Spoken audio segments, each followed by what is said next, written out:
What is the one story you want to tell that you can never fit into a conversation? Episode 1. Second episode on other channel, link in description.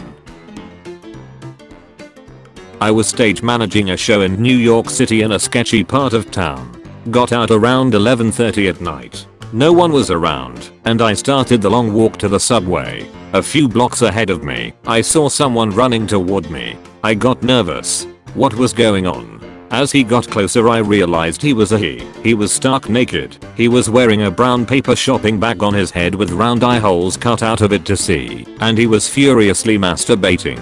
He ran right past me, still jacking off, and disappeared around the corner. Most cartoonish crazy ass thing I've ever seen. It was kind of mean, but harmless prank me, and every neighborhood kid did when I was growing up. There was this old lady's house we would go by once a month, and each time a different kid would go up to the door, ring the doorbell, and asks if Mike could come out and play. The problem was there was no one named Mike living there. It was just her. This went on for about 2 years, and every time someone did this the old lady was so nice explaining how there was no Mike. When she did we acted all sad and slowly walked away. Kids are assholes, man. When I was a baby I was traveling to the US with my dad from Iceland. We got bumped up to first class, where we met Snoop Dogg, who held me in his arms and said, "Damn, that's the cutest baby I've ever seen." I went to a Skrillex show in 2010, when he was a big deal in the rave community. After the show, my friend and I are having a smoke around the back of the venue when Skrillex and his posse come out the back doors. We get a few pictures and ask him if he wants to split the L joint we had rolled for after the show. He takes one look at us, up and down, and says, "Sure. Meet me at our hotel. We will be in the tour bus around the back. See you in a bit." Cue shitting ourselves. We remain cool on the surface and tell him we'll see him there. We jump in the car and drive to the hotel where he was staying, about 20 minutes away. As we start pulling around the back we don't see a tour bus anywhere and start to think the whole thing is just a ruse put onto amuse-board musicians on long tours. Then, tucked away in the back of the parking lot is a large black bus. We walk up, and as I go to knock on the door, Skrillex busts open the door and gives me the most sincere "You're my new best friend" hug and yells, "You made it." We enter the bus, and he introduces us to his friends, his tour manager, and Zed, who he was touring with at the time. We go in the back of the bus and smoke some weed. He plays us some music that hadn't been released yet, and we chat about your usual high guy shit. He tells us about never wearing the same pair of underwear twice on tour and some other shit I don't remember, because at this point I thought I had to be dreaming. We are there an hour or so when the door busts open, and in walks another DJ, Porter Robinson, high as shit on likely Molly. He starts demanding a dance party, so Zed plays a personal show for about 8 of us, and we dance and smoke until the sun came up. At the time it was absolutely legendary. I will never forget it, and I tell it every chance I can. Years ago when I was still on my teens I found an older lady that had escaped her care facilities saying that she was looking for her family. She was too old and couldn't remember much. Broke heart. Long story short, I spent the afternoon talking with her, bought her food, and we went together to a police station so she could get help to get back to the place she escaped from. She cried and thanked me, saying that God sent me as an angel to take care of her. I still think about her sometimes, hoping that she found some solace and I was able to give her some happiness that day. I have a bad case of lucid dreaming where I will be half awake and half asleep, but basically whenever I'm really anxious or stressed about something, I will half wake up and still see my dream like it's real. One night a few years ago, I was half awake, and I looked out my window and saw a red Mazda crash into my father's parked blue Chevy. The Mazda drove off and left a huge mess. I was so certain it was real that I ran to the other side of the house and woke up my parents at 3 AM. When we went outside, the car was perfectly fine. 3 nights later, a red Mazda crashed into my dad's parked car and left the license plate. Turns out that the neighbor across the street was having an affair and was a drunk. He drove his lover's red Mazda home one night because he was so drunk and crashed it into my dad's car.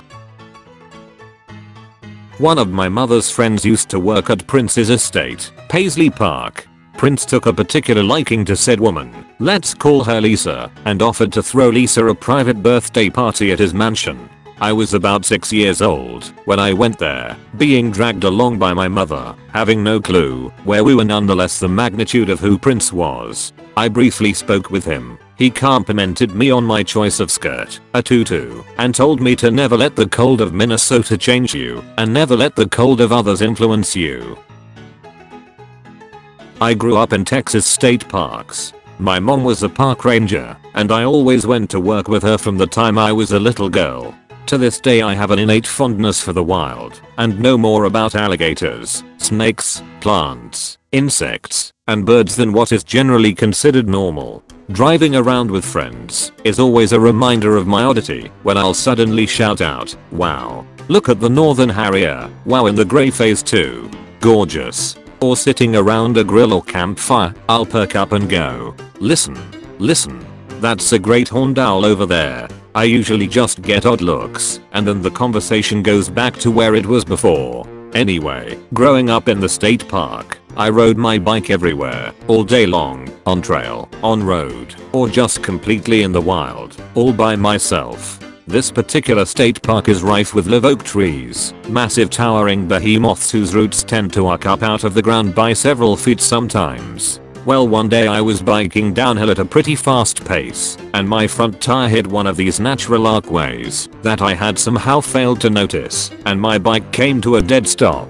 Not me though. I proceeded to do a full, beautifully executed front flip over the handlebars, and stuck the landing with both feet planted, arms extended in front. After a beat, when I realized what had just happened, I raised my arms up daintily in the air like a gymnast, then skipped back to my bike, and continued my day. No one saw it, but I felt like I had just won a gold medal.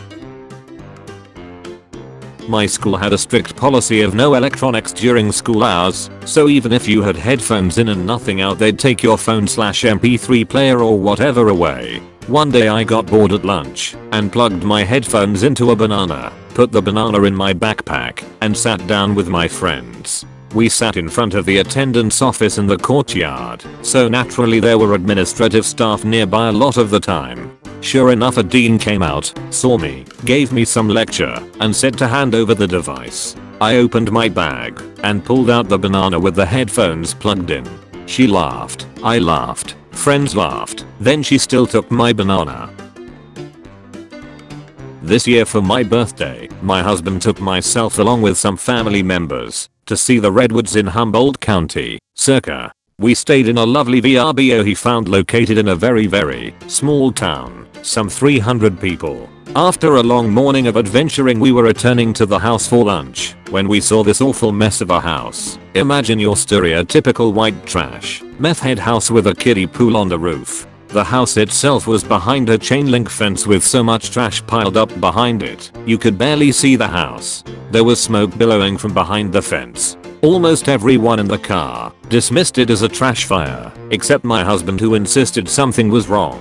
He flipped a U and pulled over on the side of the road opposite of the house. Sure enough, there were flames coming out of the roof. My sister-in-law calls 911. My husband runs to warn the neighbors, while my brother and I run to a nearby field where we see a farmer riding a tractor. He is completely oblivious to the fire, and it was quite difficult to even get his attention. We point out there is a fire, to which he responds HM. Sure as we ask if he knows who lives there, he says he doesn't. So from here I begin running around the perimeter of the house, trying to look into the house for anyone trapped and listen for anyone calling for help. As I round the corner of the property, I hear sitcom laughter coming from a shed. I scream, hello, is anyone there? Sure enough, a dazed, drugged up looking man pokes his head out from the shed and simply says, what? I respond, your house is on fire. This time, with a bit more concern, what? I repeat, fire, fire, fire, while pointing frantically. Oh shit. The man then grabs a garden hose and climbs onto the roof of the house. By this point the neighbors have gathered across the street. The man calls for help, and out comes a second, even more dazed looking man. He is instructed to turn on the hose. He stumbles over to it, and a light trickle of water comes from the mouth.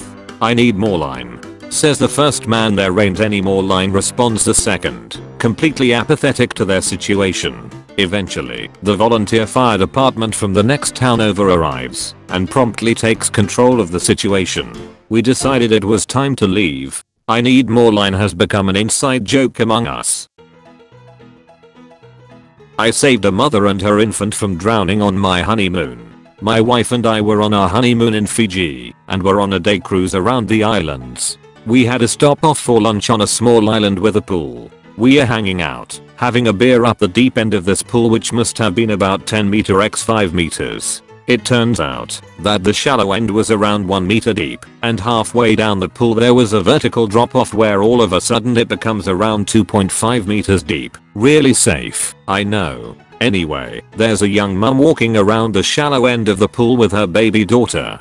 She walks too far up the pool and steps off the edge of this drop off. She just goes straight under and starts panicking, flailing her arms and screaming. The lady she was with freaks out, and I realize neither of them can swim. At that moment, instinct set in.